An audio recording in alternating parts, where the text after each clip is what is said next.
देखा श्याम को। रुक्मिणी बोली मैंने सपने में श्याम को देखो है सुनी पंडित जी ने।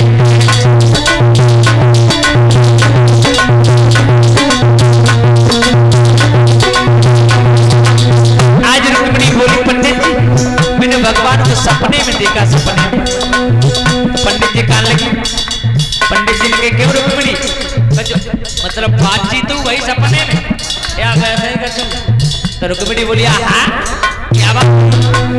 रुक्मिणी बोली सुनो पंडित जी अरे कहीं गए श्याम चिट्ठी आवे भैया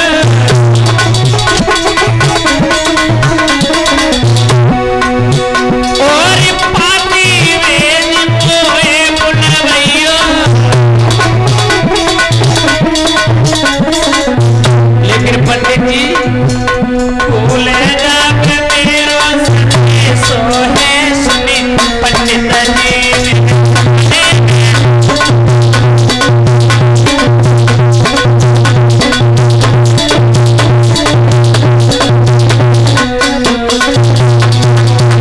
मैंने सपने में कनाई है देखो है सुनी पंडित जी ने।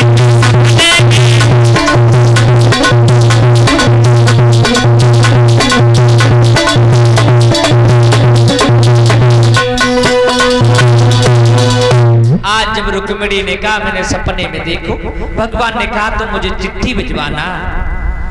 पंडित जी कहने लगे बेटरिया बिल्कुल परेशान है, को मर गई तो हत्या हम पे ही लगी है। कोई बात ना रोना, चल पत्र लिख दे पत्र हम ले जाए। हाय रुक्मिणी खुश हो ही गई। अब भीतर गए आंसू डालती जाती और पत्र लिखती जाती। हाँ अब रुक्मिणी लिख रही पत्र लिख रही श्याम अपने को पाती। आज रुक्मिणी पाती लिखने लगी भैया लला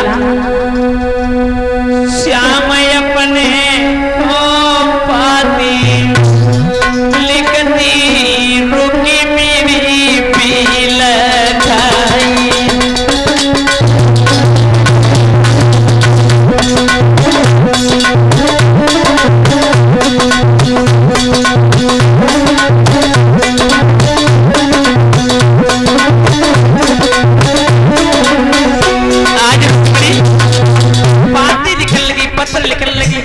लिखने लगी मेरे दिल में रहने वाले मेरे घर से आओ, तुम्हारे बगल में मर जाऊंगी अगर तुम न मिले मुझे। हाँ मैं मर जाऊंगी तुम्हारे बगल मर जाऊंगी कन्हैया।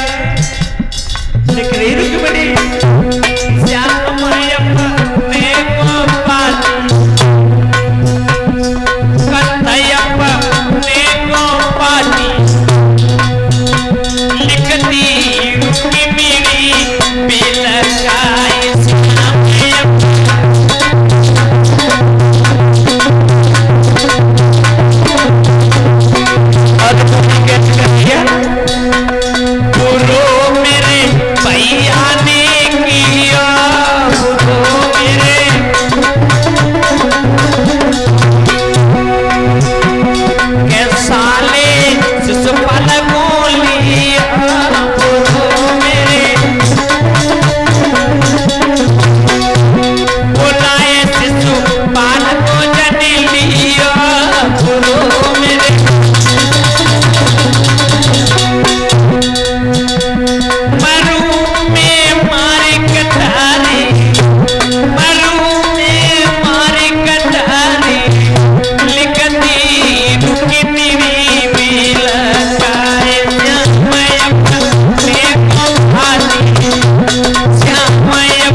पत्र लिखा और पंडित जी को दिया। लो पंडित जी खाने के लिए भोजन भी दे दिया, रास्ते में कहीं खा लेना पंडित जी। आज पंडित जी पत्र लेके चले परीक्षित जी। चलते चलते परीक्षित जी आज बहुत दूर पंडित जी निकल गए। एक वृक्ष की छाया मिली। पंडित जी कहने लगे अभी द्वारका बहुत दूर है, एक काम करते हैं आज दोपहर इसी में बिलमा लेते हैं बाग में। एक बगिया देखी पंडित जी ने। सही पंडित जी सोचने लगे कि दोपहरी बिलमाए ले।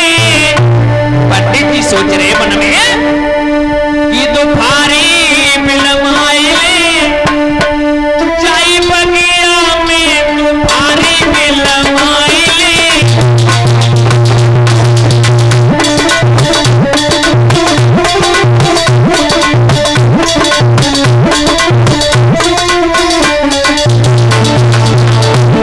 पंडित जी मन में विचार करते हैं दोपहरी जाई बगिया में बिलमाए तो कैसी रहे लला। दोपहरी बिलमाए ले, जाई बगिया में दोपहरी बिलमाए ले।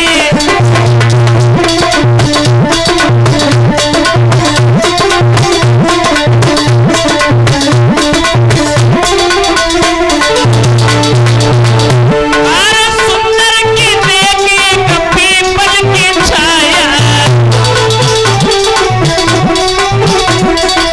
लला संजय अरे सुंदर की देखी पीपल की छाया।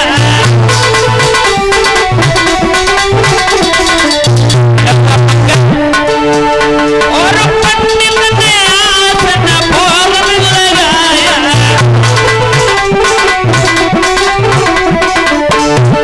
बुलाए सुखाइली, जाई बगिया में तुम्हारी बिलमाइली। जाई बगिया में तुम्हारी बिलमाइली।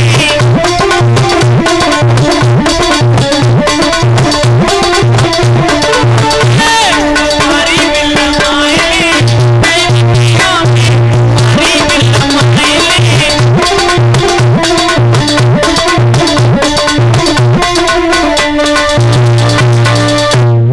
आज पंडित जी पे बुढ़ापा है परीक्षित महाराज। पंडित जी चल नहीं पाते हैं। सोचने लगे 750 कोस द्वारका।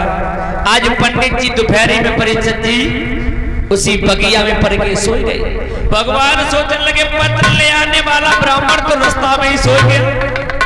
भगवान ने अपनी योग माया से पंडित जी को द्वारका में बुला लिया।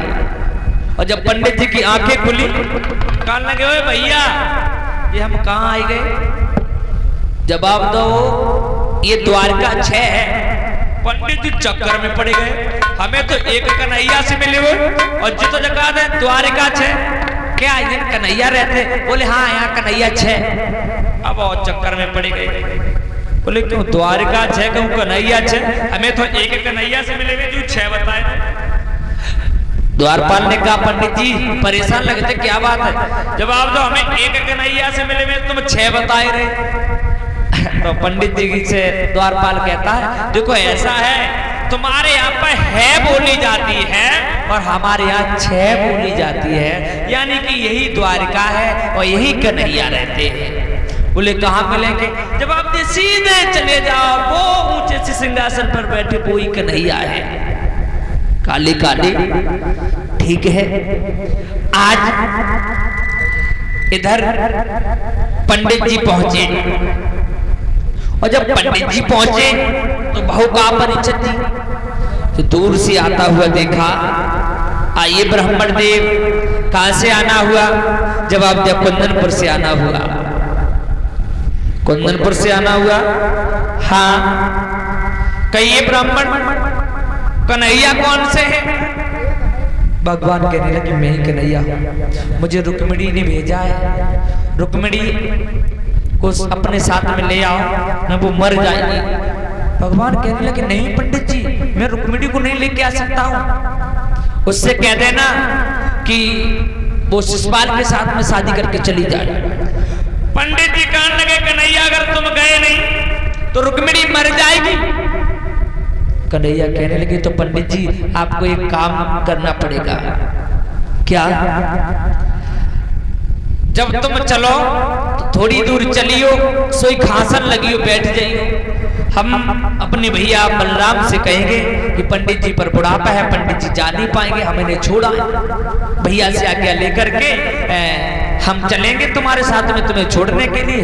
और होते थे पिता बोनो सब इकट्ठो ही कराए ले। ठीक है। अब इधर पंडित जी ने कहा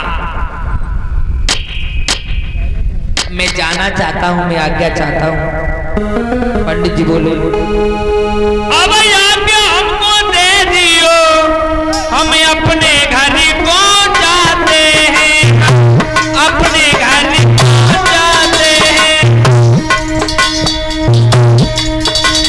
सोई यादव लोग खड़े होकर पंडित को विदा कराते हैं।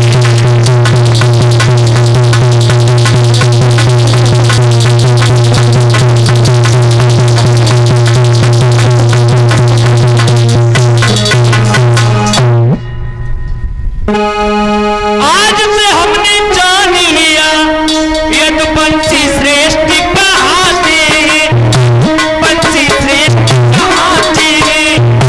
इसीलिए यादव कुल में कोई दोष नजर नहीं आते।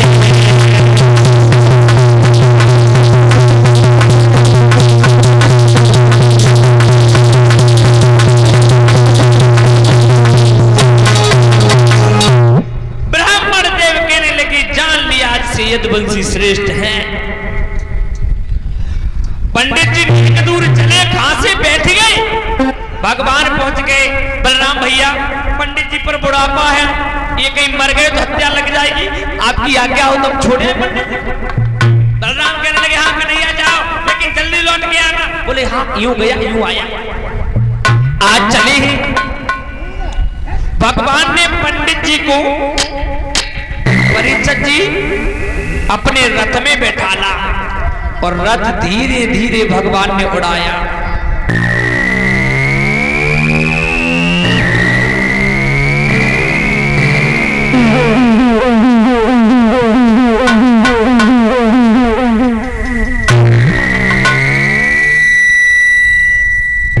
पता ही नहीं चला पंडित जी को कितने खंड कुंदनपुर में आ गए। कुंदनपुर में भगवान ने रथ को उतार दिया और कहा पंडित जी से पंडित जी देखो चारों तरफ सेना लगी हुई है, तुम एक काम करो क्या रुक्मिणी से जाकर के कह देना कि अलोपा भवानी के मंदिर पर हम खड़े हैं, यही आ जाए, हम यहीं से उठा के रुक्मिणी को लेके साथ के निकल जाएंगे, कोई जान नहीं पाएगा। पंडित जी कहने लगे ठीक। अब इधर पंडित जी पहुंचे और जो बेटरिया नाथ वो देखो। अब बेटरिया पंडित जी से बोले पंडित जी पत्र दे आए। पंडित जी कहने लगे हाँ दे आए। एक बात बता मेरी कन्हैया कैसे लगा? पंडित जी कहने चुप रह, कैसो लगा तुझे? कहाँ देख के तूने ढूंढो? कारो करूटा ड्राम जैसे उधर हो तेरी कसम न जाने काय को देख के रीच गई। सोई रुक्मिणी कहने पंडित जी बात जनाया तुम्हें नहीं मालूम। रुक्मिणी पंडित जी से बोले दिल के बाजार में तो नदी नहीं देखी जाती।